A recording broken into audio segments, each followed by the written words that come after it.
علی نے بتا دیا عبادت کسے کہتے ہیں، حسین نے بتا دیا شہادت کسے کہتے ہیں، جنگ کی اجازت نہ ملی حسین سے ورنہ عباس بتاتے قیامت کسے کہتے ہیں۔ حضرت امام حسین کا مکے سے کوفہ آنا، یزید کی فوج کا کربلا کے میدان میں آپ سے جنگ کرنا، پانی کی بندش، بچوں کی شہادت اور 10 محرم میں جو قیامت کا منظر پیش آیا جس پر انبیاء، آسمان، زمین، جنات سب کرب سے چیخ پڑے۔ آج کی ویڈیو میں آپ کو حقیقت پہ مبنی واقعہ بیان کروں گی جو تمام دنیا کے لیے ایک بہترین سبق ہے۔ حضرت امیر معاویہ کے وصال کے بعد آپ کے بیٹے یزید کو خلافت ملی۔ یزید بدبخت شیطان تھا، شرابی تھا، زانی تھا۔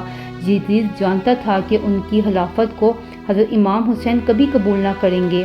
اس نے مدینے کے گورنر کو خط لکھا، حضرت امام حسین، حضرت عبداللہ بن عمر میری بیعت کو مانیں، اگر وہ میری بیعت کو نہ مانیں گے تو میں ان پر ظلم کروں گا۔ حضرت امام حسین نے یزید کی بیعت کرنے سے انکار کر دیا اور مکے تشریف لے گئے۔ وہاں ان کو کوفے والوں کا خط ملا کہ یزید ان پر بہت ظلم کرتا ہے، ان کی مدد کریں۔ آپ نے اپنے بھائی مسلم بن عقیل کو کوفے روانہ کیا اور وہاں جا کر حالات معلوم کرے۔ کوفے والوں نے حضرت عقیل بن مسلم کا بہت احترام سے استقبال کیا اور حضرت مسلم بن عقیل کے ہاتھوں 18,000 لوگوں نے بیعت لی۔ حضرت مسلم بن عقیل نے حضرت امام حسین کو خط لکھا، یہاں کے حالات ٹھیک ہیں، 18,000 لوگوں نے بیعت بھی لے لی ہے، آپ کوفہ تشریف لے آئیں۔ یزید کوفے والوں کو دھمکیاں دینے لگا اور تمام کوفے والے اپنی زبان سے مکر گئے۔ حضرت مسلم بن عقیل کو شہید کر دیا گیا۔ کوفہ کے حالات بالکل بدل گئے۔ حضرت امام حسین کو خط مل چکا تھا کہ کوفہ تشریف لائیں۔ وہ اپنے اہل خانہ کے ساتھ کوفہ کے لیے روانہ ہو گئے۔ وہ نہیں جانتے تھے کہ کوفہ کے حالات بالکل بدل چکے ہیں۔ جب وہ کوفہ کے قریب پہنچے تو یزید کی فوج نے ان کو روک دیا۔ حضرت امام حسین نے فرمایا، تم لوگ کہتے ہو تو میں کوفہ آیا ہوں، اگر تم لوگ نہیں چاہتے تو میں کوفہ سے واپس چلا جاتا ہوں۔ حضرت امام حسین نے اپنا قافلے کا راستہ بدل دیا۔ چلتے چلتے آپ ایک چٹیلے میدان میں پہنچ گئے۔ آپ نے ایک شخص سے پوچھا، یہ کون سی جگہ ہے؟ اسے بتایا گیا یہ کربلا ہے۔ آپ نے اپنے قافلے کو حکم دیا، یہاں خیمے لگاؤ۔ جب یزید کو پتہ چلا کہ امام حسین نے اپنا خیمہ کربلا میں لگایا تو یزیدی فوج نے بھی کربلا پہنچ گئے۔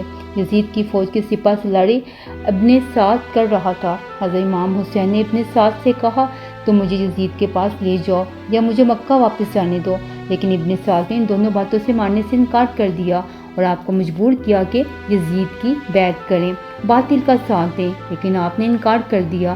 دن گزرتے گئے، 3 محرم کا دن آ گیا۔ یزید نے حضرت امام کے سامنے 22,000 فوج کا لشکر بھیج دیا۔ آپ کی ٹوٹل تعداد 82 تھی، 82، جن میں سے عورتیں اور بچے بھی تھے۔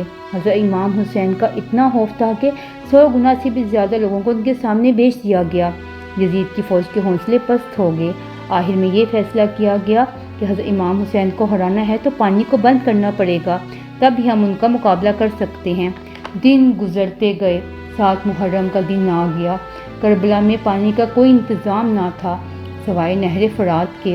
7 محرم کو حضرت امام حسین کے قافلے کے لیے پانی بند کر دیا گیا۔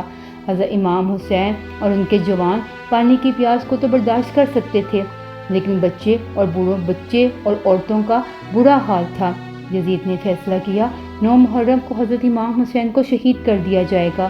حضرت امام حسین نے حضرت عباس سے کہا، یزید کو کہا جائے ہمیں ایک دن اللہ کی عبادت کے لیے دیا جائے۔ انہوں نے بات مان لی۔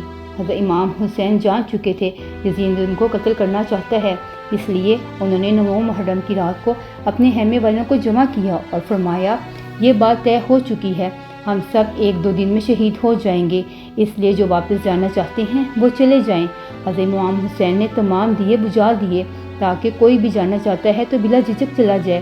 جب دیے جلائے گئے تو تمام لوگ وہیں کے وہیں موجود تھے۔ آخر کار 10 محرم کا دن بھی آ گیا۔ جنگ شروع ہو گئی، ایک ایک کر کے سب شہید ہونے لگے، کبھی قاسم تو کبھی علی اکبر، کبھی اون محمد۔ 3 دن کے پیاسے تمام افراد شہید ہونے لگے۔ حضرت عباس علمدار سے حضرت امام حسین کے چھوٹے بیٹے علی اصغر کی پیاس نہ دیکھی گئی۔ وہ گھوڑے پر بیٹھ کے نہر فرات کی طرف پانی کا مشکیزہ لے کے گئے۔ مشکیزے میں پانی بڑا ہی تھا کہ یزید کی فوج نے حضرت عباس علمدار پر حملہ کر دیا، ان پہ تیروں کی برسات کر دی اور وہ حضرت امام کے خیمے سے پہنچنے سے پہلے ہی شہید ہو گئے۔ اس طرح ایک ایک اہل بیت کے جوان سب شہید ہو گئے۔ جب تمام لوگ شہید ہو گئے تو تب حضرت امام حسین نے خود میدان میں نکلنے کا فیصلہ کیا۔ اس وقت 10 محرم کے دن ہر ایک امام حسین کے قدموں پر قربان ہو رہا تھا۔ کبھی امام حسین زمین مخاطب ہو کر کہتی، اے امام حسین، پورے لشکر کو کیا ہم تباہ و برباد کر دیں؟ کبھی آسمان چیخ کے کہتا کہ ہمیں حکم دیا جائے۔ حضرت امام حسین فرشتوں، جنوں، زمینوں اور آسمان کو کہتے، یہ میرے صبر کا امتحان ہے، میرے خون سے ہی اسلام کو زندگی ملے گی، میرے بعد کسی بھی یزید کی مجال نہ ہوگی کہ میرے نانا حضرت محمد کی شریعت کو جھوٹا کہے۔ سب حضرت امام کا صبر دیکھ رہے تھے۔ کبھی آپ علی اکبر کے سینے سے برچی نکالتے تو کبھی 6 ماہ کے پیارے سے بچے کے ننھے سے بچے کو قبر پہ اتارتے۔ جب آپ کے ساتھ کوئی نہ رہا تو خیموں میں آئے، بیویوں سے الوداع کرنے آئے۔ امام سجاد کو نصیحت کی کہ اسلام کے لیے ہر مشکل کو برداشت کرنا۔ ذوالجناح کو حکم دیا، مجھے جنگ میدان میں لے کر جا۔ گھوڑا آگے نہ بڑھا۔ دیکھتے ہیں کہ بی بی سکینہ گھوڑے کے قدموں کے ساتھ لپٹی پڑی ہیں۔ آپ اترتے ہیں، اپنی بیٹی سکینہ سے فرماتے ہیں، بابا کی جان، اپنے بابا کو الوداع کہو۔ بی بی سکینہ فرماتی ہیں، بابا صبح سے لے کر اب تک جو میدان میں گیا وہ واپس نہ آیا۔ آپ فرماتے ہیں، ہمارے خون سے ہی تمہارے نانا کا دین بچے گا، صبر کر۔ میدان میں آ کر بلند آواز میں فرماتے ہیں، اے لوگوں، میں رسول اللہ کا نواسہ ہوں، حسین ہوں، فاطمہ کا بیٹا ہوں، علی کا لال ہوں۔ میں وہ ہوں جس کے بارے میں رسول فرماتے ہیں، میرا خون رسول کا خون، میرا گوشت رسول اللہ کا گوشت ہے۔ کہو، مجھے قتل کرنا چاہتے ہو؟ کیوں مجھے قتل کرنا چاہتے ہو؟ کیوں میرے بچوں کو پیاسا مار رہے ہو؟ میں نے کسی انسان کا حق مارا ہے؟ تمہیں تمہارے بابا حضرت علی کے بغض میں قتل کیا جا رہا ہے۔ حضرت امام حسین فرماتے ہیں، یہ جو تم علم لے کر پھر رہے ہو یہ اس علی کی وجہ سے ہی ہے، تمہیں اس سے کیا ملے گا؟ سپاہی کہتے ہیں، یزید ہمیں دنیاوی دولت سے مالا مال کر دے گا، ہم امیر ہو جائیں گے۔ عمر بن سعد ڈر گیا کہ اس سپاہیوں میں بغاوت نہ ہو جائے۔ اس نے کہا، حسین کی بات مت سنو، بس حملہ کر دو۔ تاریخ لکھتی ہے، حضرت حسین کے مد مقابل جو بھی آیا وہ فنا ہو گیا۔ زمین نے کبھی ایسی جنگ نہ دیکھی تھی۔ 3 دن کا بھوکا پیاسا شیر کی طرح لڑ رہا ہے، پوری فوج ادھر ادھر بھاگ رہی ہے۔ شمر اور عمر بن سعد نے سوچا، یہ علی کا شیر ہے، تمام فوج حضرت امام پر اکٹھا حملہ کرے، کوئی بھی ان کے پاس نہ جائے، دور سے ہی حملہ کیا جائے۔ اور آدھی فوج کو کہا، عورتوں کے خیموں کو آگ لگا دو۔ عجیب منظر تھا، امام حسین کے چاروں طرف گھیر کر تیروں سے برسائے جا رہے تھے۔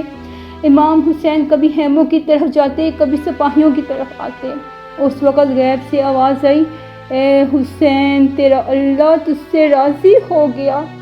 اس وقت حضرت امام حسین رکتے ہیں، جیسے ہی رکتے ہیں سب ان پر حملہ کر دیتے ہیں، کچھ تیر برساتے ہیں، کچھ نیزے برساتے ہیں، کچھ برچی برساتے ہیں۔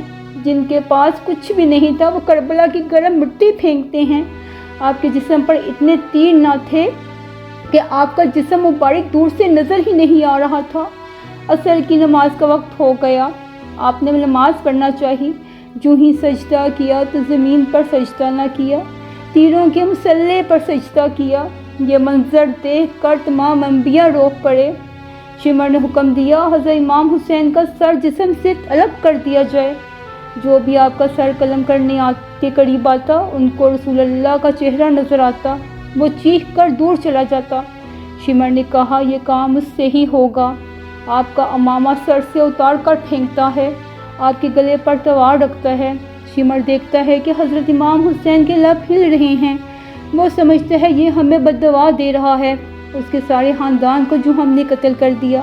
کان قریب کرتے ہیں تو حضرت امام حسین اللہ کا شکر ادا کر رہے ہوتے ہیں اور فرماتے ہیں، اے اللہ، میرے بچوں کی قربانی قبول کر، میرے عزیز و اقارب کی قربانی قبول کر۔